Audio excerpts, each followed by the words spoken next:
독일 항공 엔지니어 한스의 한국 체험담입니다. 파트 1 오프닝 한국 첫 발을 내딛다.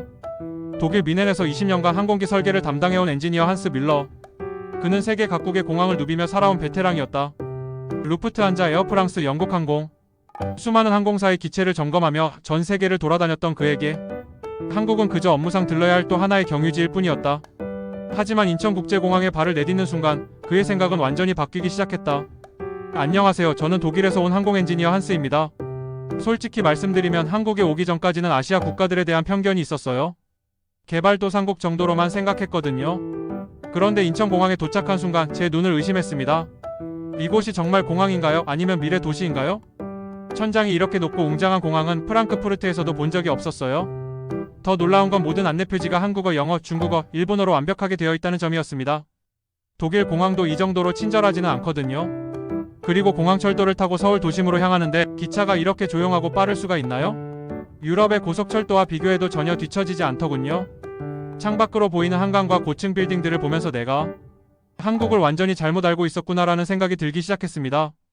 공항에서 시내까지 이동하는 단 1시간 동안에도 이미 한국에 대한 제 인식이 180도 바뀌고 있었어요. 파트 2 첫 번째 충격, 지하철의 위상. 다음날 아침 본격적으로 서울 지하철을 경험해보기로 했습니다. 독일에서도 베를린, 미넨 지하철을 자주 이용해봤지만 서울 지하철은 정말 다른 차원이었어요. 먼저 승강장이 이렇게 깨끗할 수가 있나요? 독일 지하철역은 솔직히 좀 낡고 어둡거든요. 그런데 서울 지하철역은 밝고 현대적이고 바닥도 반짝반짝 광이 나더라고요. 더 인상적인 건 사람들이 줄을 서서 기다리는 모습이었습니다. 독일에서도 질서는 잘 지키지만 한국만큼 자연스럽고 배려심 있게 하지는 않아요. 지하철 문 앞에 두 줄로 서서 내리는 사람을 먼저 기다려주고 그 다음에 타는 모습을 보고 정말 감탄했습니다. 하지만 진짜 충격은 따로 있었어요. 지하철 안에서 와이파이가 무료로 되더라고요. 독일에서는 지상의 기차를 타도 인터넷이 끊기는 경우가 많은데 한국은 지하 깊숙한 곳에서도 인스타그램을 올릴 수 있다니요. 제가 독일 친구들에게 지하철 안에서 영상통화를 걸어서 실시간으로 한국 지하철 모습을 보여줬더니 다들 믿지 못하겠다고 하더군요. 그리고 환승 시스템도 놀라웠어요. 노선도를 보고 처음엔 복잡해 보였는데 막상 이용해보니 너무 직관적이고 편리하게 설계되어 있었습니다. 색깔별로 구분도 명확하고 환승 표시도 아주 친절하게 되어 있어서 외국인인 제가 사용하기에도 전혀 어렵지 않았어요. 독일 친구들한테 자랑했더니 다들 부러워하더라고요. 파트 3 일상 속 편리함, 교통카드와 디지털 생활. 한국에서 생활하면서 가장 편리했던 건 바로 교통카드였어요. 하나의 카드로 지하철, 버스는 물론이고 편의점에서 물건도 살 수 있다니요. 독일에서는 교통비는 교통비, 쇼핑은 또 다른 카드나 현금을 써야 하는데 한국은 정말 통합적으로 잘 되어 있더라고요. 더 놀라운 건 휴대폰으로도 결제가 가능하다는 점이었습니다. 삼성페이, 카카오페이 같은 모바일 결제 시스템을 보고 한국이 디지털 강국이구나를 실감했어요. 지하철역이나 공공장소 곳곳에 휴대폰 충전 스테이션이 있는 것도 인상 깊었습니다. 독일에서는 휴대폰 배터리가 떨어지면 카페를 찾아가서 부탁해야 하는데 한국은 무료로 충전할 수 있는 곳이 정말 많더라고요. 시민들을 배려하는 마음이 인프라 곳곳에 스며 있다는 느낌을 받았습니다. 그리고 공공 와이파이도 놀라웠어요.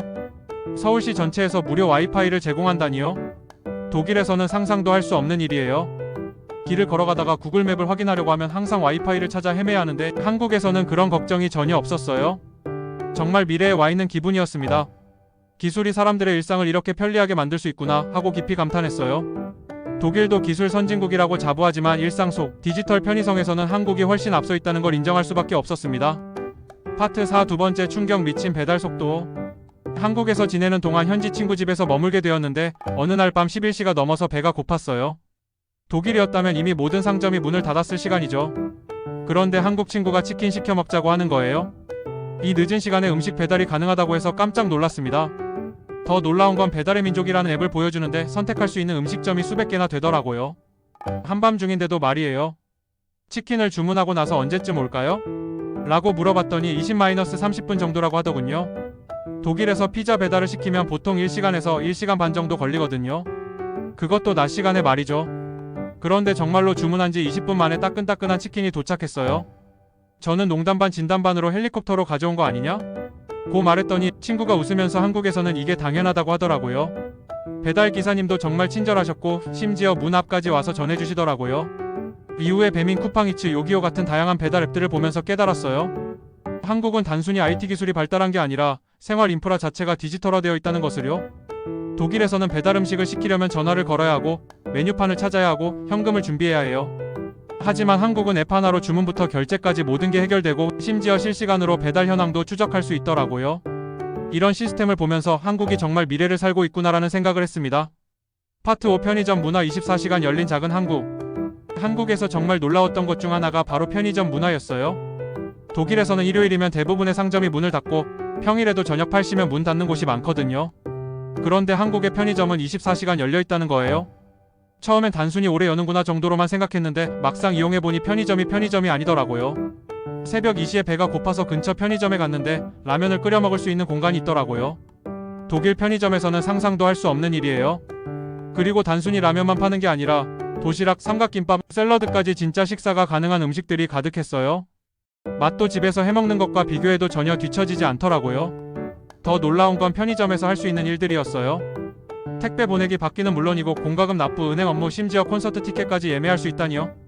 ATM 기계도 있어서 현금 인출도 가능하고요. 제가 독일 친구들한테 한국 편의점은 편의점이 아니라 작은 백화점이야 라고 말했더니 모두들 믿지 못하겠다고 하더라고요. 정말로 이 작은 가게 하나가 독일의 은행, 우체국, 카페, 마켓을 다 합쳐놓은 수준이었어요. 그리고 24시간 내내 이런 서비스를 받을 수 있다는 게 정말 놀라웠습니다.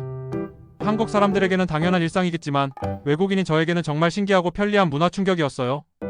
파트 6 세 번째 충격, 안전한 밤거리. 한국에서 지내면서 가장 인상 깊었던 경험은 밤거리를 걸어본 것이었어요. 독일에서는 밤늦게 혼자 거리를 걷는 게 그리 안전하지 않거든요. 특히 대도시에서는 더욱 조심해야 하고요.